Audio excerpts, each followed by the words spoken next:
土面掌 slap face with palm. Previous move.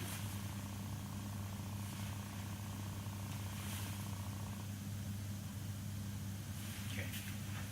Very simple, very similar to the previous move. You start with high pad on horse, but the previous high pad on horse is a fist instead of open palm. Release your left fist to an open palm. Right leg, left leg forward, step up, toes down, and go. Okay.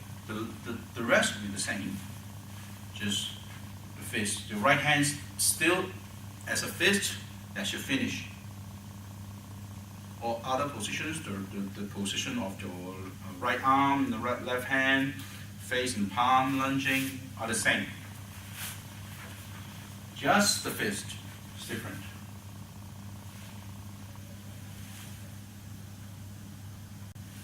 Okay?